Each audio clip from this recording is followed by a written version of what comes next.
Hey everybody. A lot of people may or may not know, but a couple months ago,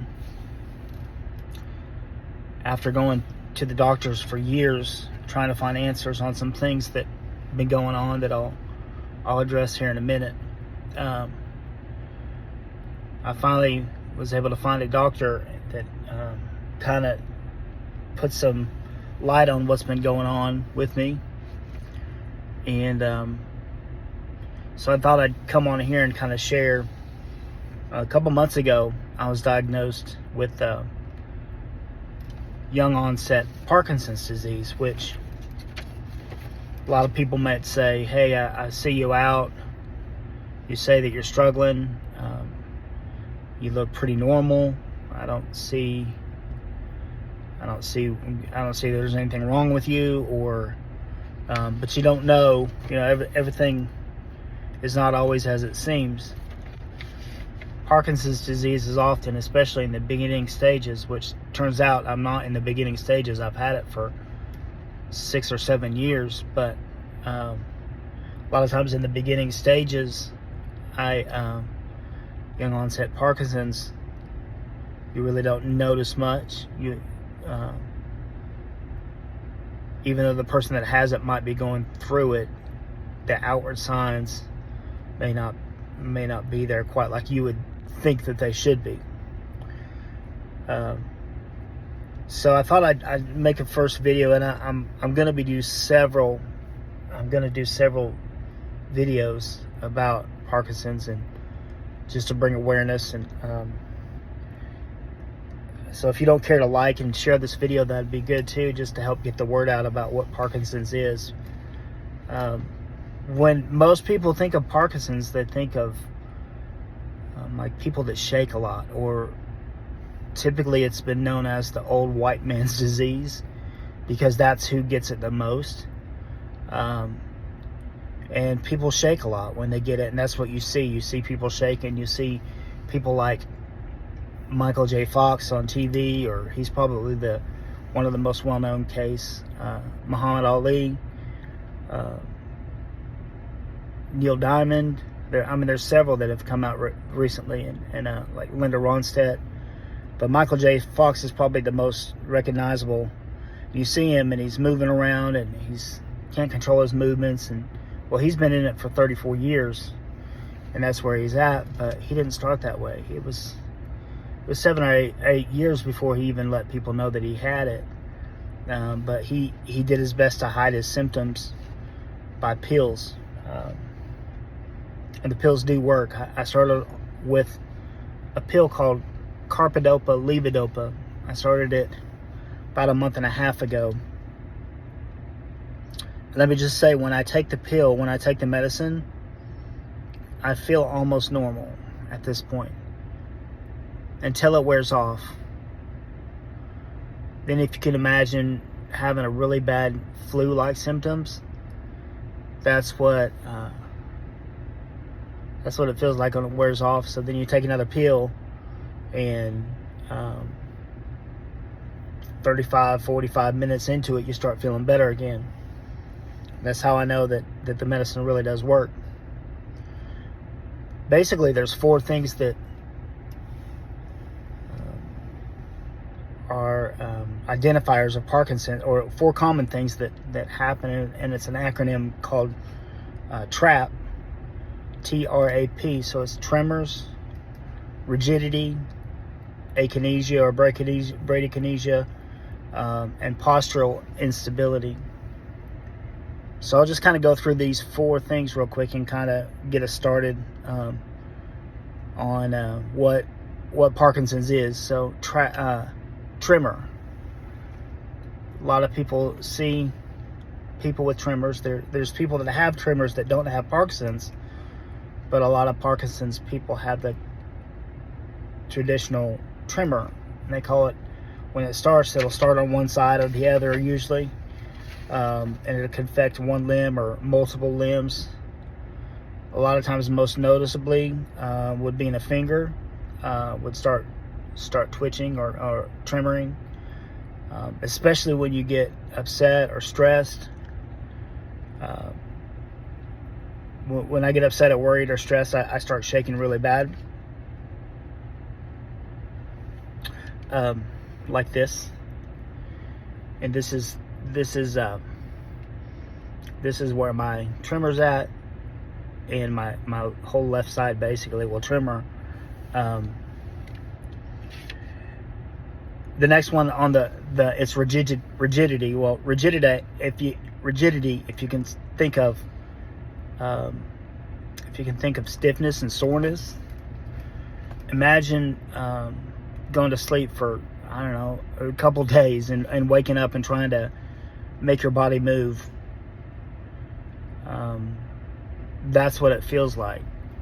A lot of times I've told Becky for years, and the only way that I could describe it is like if you go to the candy store, we have and you see them making that saltwater taffy and how they mix it up and it's real thick and gooey, and they put it on this machine that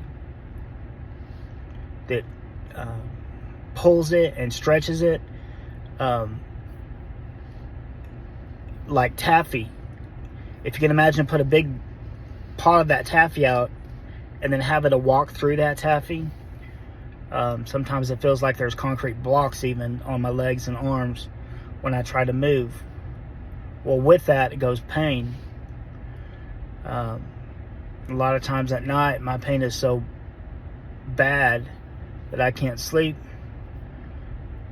Before bed, a lot of times I'll be down on the floor just rolling around in pain because I get these muscle knots so bad in my back and my shoulder that literally Becky has done deep tissue massage on it, and she'll work on it. It's everything I can just to sit there and feel that, like her working on my back or whatever. But after 10 minutes of it or something, it lets up enough to where I can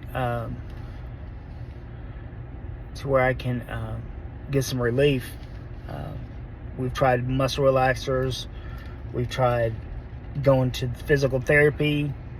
We've had orthopedic surgeons look at my back. I've had MRIs of every possible inch of my spine, from my brain down to my legs, everything, and there's nothing physically wrong.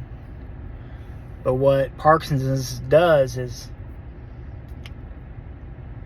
it's when the dopamine that's created in your brain, dopamine is the chemical that goes between the neurons. When the neurons fire to give signal to your muscles, well, it's a depleted amount of dopamine because I'm not making enough dopamine. So when you don't have enough dopamine between these neurons, your muscles aren't told what to do. So either they're told to tighten up, to be spastic, to rigid up, and then they're not told to let go. So that's what causes the stiffness and pain.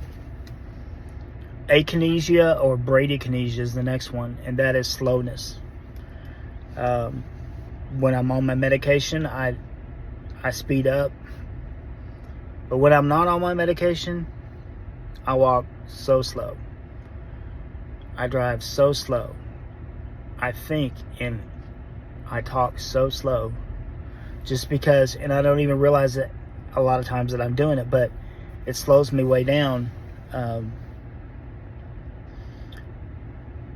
To the point, I'm sure you don't even want to listen to me because I'm talking so slow or walking so slow. And the last one, of course, of the acronym TRAP is postural instability. So beginning in January of this year, I started falling, and I couldn't understand why I was falling. Well, after going to physical therapy, I was in the hospital for about 4 or 5 days, and because I was falling, and every time I fall, I figure a little bit more out about why I'm falling. At first I couldn't tell. I'd be like, well, my legs just weren't there. It wouldn't work. Then I started to think about when I was falling and analyzing every time I fell. Well, every time I fall, I end up usually on my right side. Like my right knee will get banged up, the right side of my face, my elbows.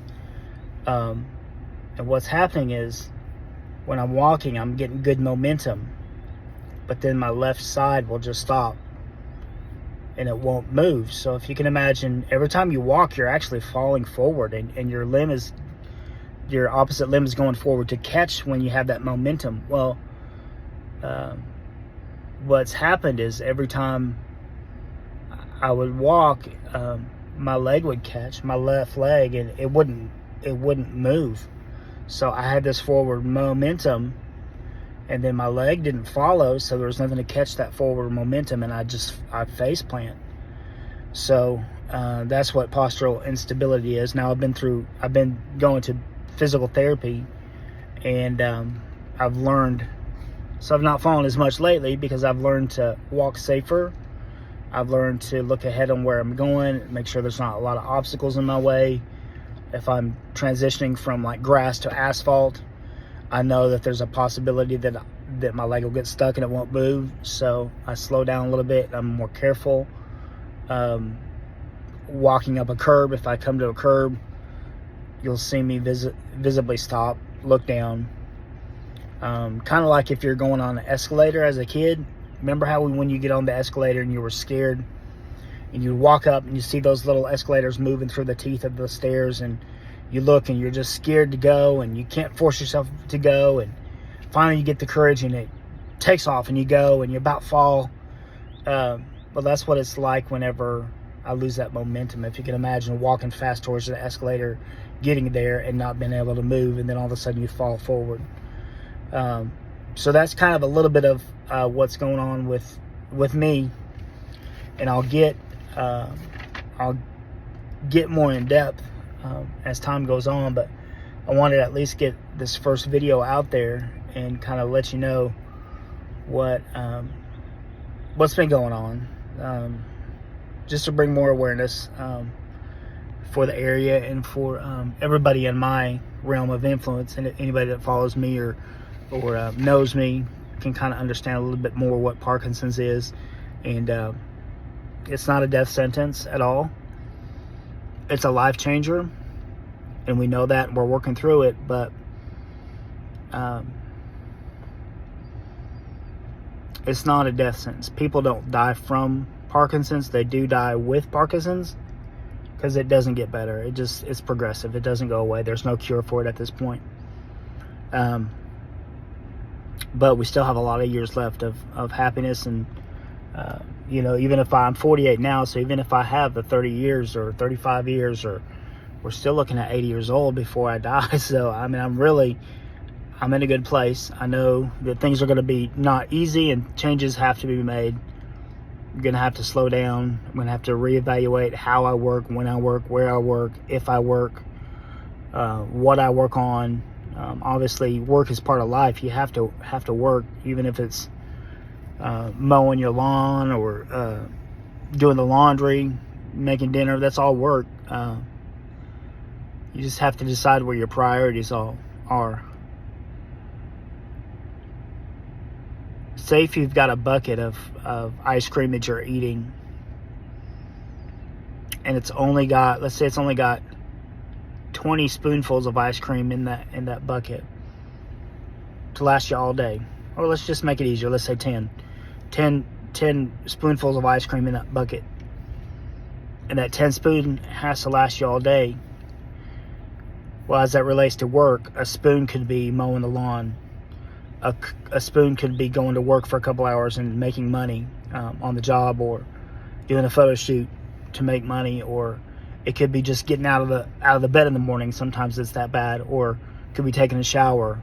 All these spoonfuls of ice cream that you're want to consume during the day, you have to decide what you're using that spoonful for, if that makes sense. So it's just a matter of reevaluating everything you do in life, and is this essential for survival? Is this fulfilling my life? Is it something that I'm wasting my time on for somebody else that's not grateful? It's really making me reevaluate everything. So I know I've gone on a long time, but I think it's important that we kind of know where Parkinson's patients are coming from, and just know when you see me that I got a lot going on. So anyway, I appreciate you guys, love you, and we'll talk again soon.